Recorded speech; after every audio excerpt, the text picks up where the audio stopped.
Clip number 679۔ اس clip میں آپ قرآن پاک کی سورہ نحل کی آیت نمبر 73 سے 75 تک کی تلاوت، ترجمہ اور تفسیر قرآن صراط الجنان سماعت فرمائیں گے۔ بسم اللہ الرحمن الرحیم۔ ترجمہ، اللہ کے نام سے شروع جو نہایت مہربان رحمت والا ہے۔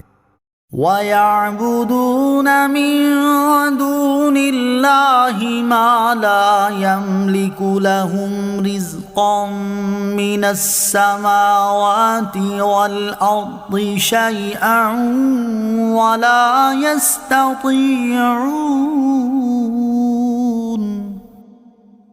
فَلَا تَضْرِبُوا لِلَّهِ الْأَمْثَالَ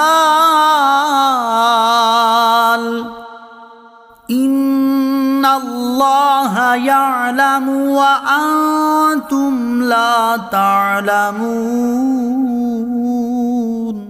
ترجمہ، اور اللہ کے سوا ایسوں کی عبادت کرتے ہیں جو انہیں آسمان اور زمین سے کچھ بھی روزی دینے کا اختیار نہیں رکھتے اور نہ وہ کچھ کر سکتے ہیں، تو تم اللہ کے لیے مثل نہ ٹھہراؤ، بے شک اللہ جانتا ہے اور تم نہیں جانتے۔ وَيَعْبُدُونَ مِن دُونِ اللَّهِ، اور اللہ کے سوا ایسوں کی عبادت کرتے ہیں۔ اس سے پہلی آیتوں میں اللہ تعالیٰ نے اپنی وحدانیت پر دلالت کرنے والی مختلف چیزیں بیان فرمائیں، اور اس آیت میں اللہ تعالیٰ نے بتوں کی عبادت کرنے والوں کا رد فرمایا ہے۔ چنانچہ اس آیت اور اس کے بعد والی آیت کا خلاصہ یہ ہے کہ مشرکین اللہ تعالیٰ کے سوا ایسے بتوں کی عبادت کر رہے ہیں جو انہیں آسمان سے کچھ بھی روزی دینے کا اختیار نہیں رکھتے، کیونکہ وہ زمین کی خشکی دور کر کے اس میں شادابی لانے کے لیے آسمانوں سے ایک قطرہ پانی تک نازل کرنے پر قادر نہیں، اور نہ ہی وہ زمین سے کچھ روزی دینے کا اختیار رکھتے ہیں، کیونکہ زمین سے نباتات اور پھل نکالنے پر انہیں کوئی قدرت حاصل نہیں، اور نہ ہی ان کے بت زمین و آسمان میں سے کسی چیز کے مالک ہیں، بلکہ زمین، آسمان اور ان میں موجود ہر چیز کا حقیقی مالک صرف اللہ تعالیٰ ہے۔ تو تم اللہ عز و جل کے لیے شریک نہ ٹھہراؤ، بے شک اللہ تعالیٰ جانتا ہے کہ مخلوق میں اس کا کوئی مثل نہیں ہے اور تم یہ بات نہیں جانتے۔ ضرب اللہ مثلا عبدا مملوکا لا يقدر على شيء ومن رزقناه منا رزقا حسنا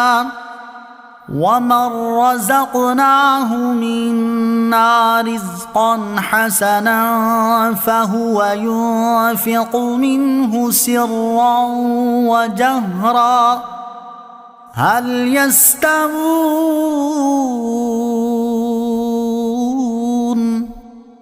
الحمد لله بل اکثرهم لا يعلمون۔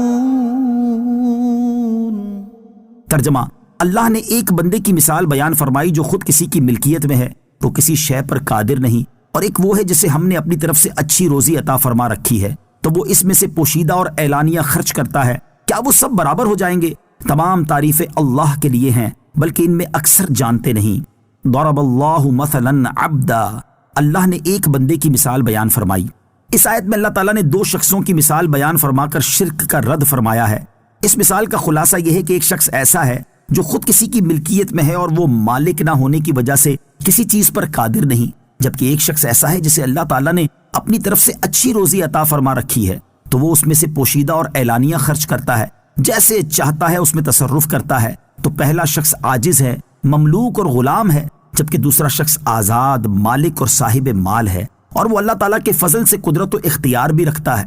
تو کیا یہ دونوں برابر ہو جائیں گے؟ ہرگز نہیں۔ تو جب غلام اور آزاد شخص برابر نہیں ہو سکتے، حالانکہ یہ دونوں اللہ تعالیٰ کے بندے ہیں، تو خالق، مالک اور قادر رب تعالیٰ کے ساتھ قدرت و اختیار نہ رکھنے والے بت کیسے شریک ہو سکتے ہیں؟ اور ان کو اللہ عز و جل کا مثل قرار دینا کیسا بڑا ظلم اور جہل ہے۔